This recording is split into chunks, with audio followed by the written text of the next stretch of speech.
મીનાક્ષીની રસોઈ ગુજરાતીમાં તમારું સ્વાગત છે। આજે શિયાળામાં ખાઈ શકાય તેવી લીલી હળદર આથવાની રેસીપી જોઈશું। સૌપ્રથમ મેં 250 ગ્રામ જેટલી લીલી હળદર લીધી છે, તો એને મેં ધોઈ નાખી છે, તો તમારે પણ ધોઈને લેવાની છે। હવે આપણે હળદરને કોટનના કપડામાં કોરી કરી દઈશું। અડધો કલાક માટે આપણે કોરી થવા દઈશું।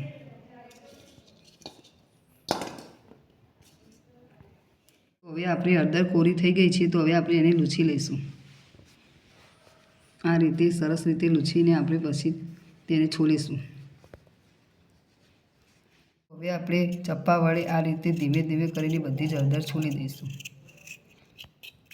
હવે આપણે બધી જ હળદર છોલીને તૈયાર કરી લીધી છે, તો હવે આપણે નાના નાના ટુકડા એના કરી દઈશું। આ રીતે આપણે કાપીને નાના નાના ટુકડા કરી દઈશું।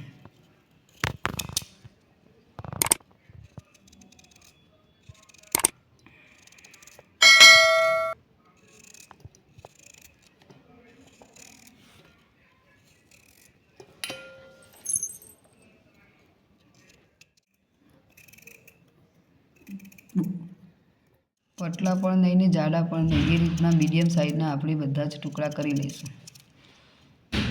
તમે આમાં આબા હળદર પણ લઈ શકો છો। મેં એકલી દેશી હળદર લીધી છે।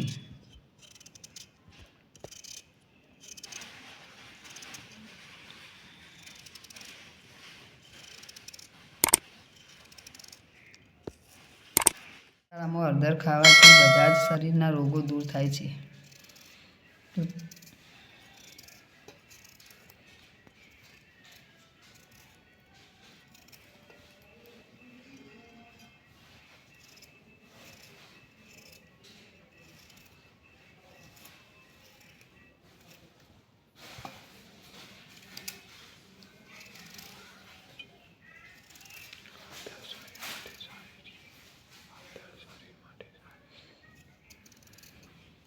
લીલી હળદર આપણા શરીર માટે સારી હોય છે।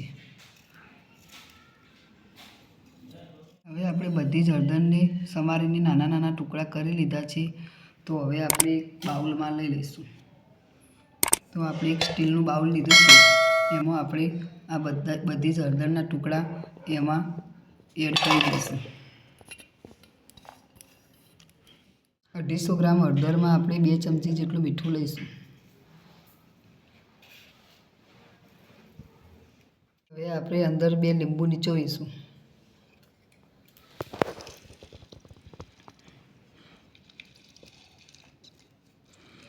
લીંબુ અને મીઠું નાખવાથી હળદરની મીઠાશ સારી આવે છે અને લાંબો સમય સુધી બગડતી પણ નથી।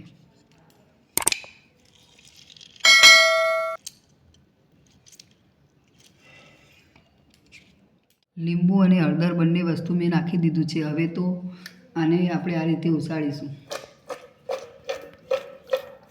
આ રીતે કરીને બધી જ હળદર અને મીઠું એક કરી દઈશું।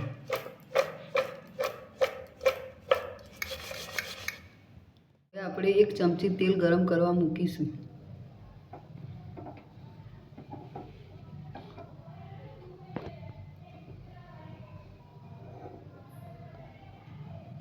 તેલ ગરમ થઈ ગયું છે, તો હવે આપણે થોડું ઠંડુ પડવા દઈશું। તો હવે આપણે તેલને થોડું ઠંડુ કરી દીધું છે, તો હવે એમાં આપણે 2 ચમચી જેટલા રાઈના કુરિયા નાખીશું। આ રીતે આપણે હલાવીને પછી જ અંદર રેડીશું।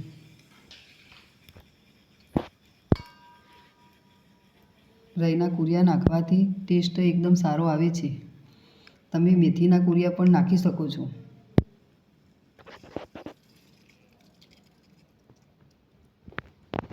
મેં અત્યારે એકલા રાઈના કુરિયા બધો જ મસાલો મિક્સ કરી દઈશું। આ રીતે હલાવીને મિક્સ કરી લઈશું।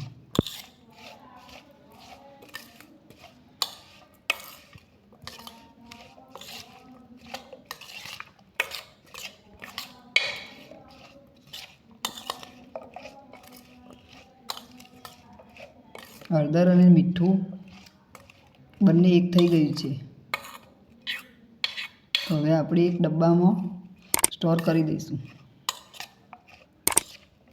હળદર ભરવા માટે તમે કાચની બરણીનો ઉપયોગ કરી શકો છો અને પ્લાસ્ટિકની બરણીનો પણ ઉપયોગ કરી શકો છો. મેં અત્યારે પ્લાસ્ટિકની બરણી લીધી છે, તો એમાં આપણે બધી જ હળદર ભરી દઈશું. તો આપણે પ્લાસ્ટિકની બરણીમાં બધી જ હળદર ભરી દઈશું.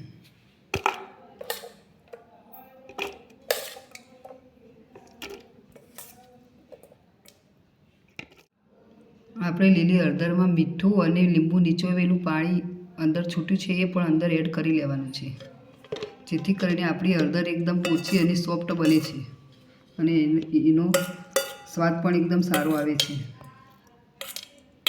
આ રીતે આપણે ડબ્બામાં ભરીને આપણે ફ્રીજમાં 24 કલાક માટે મૂકી દઈશું. 24 કલાક પછી આપણે આ હળદરને ખાઈ શકાય છે. મારી લીલી હળદરની રેસીપી ગમી હોય તો અમારી ચેનલને સબસ્ક્રાઈબ કરજો.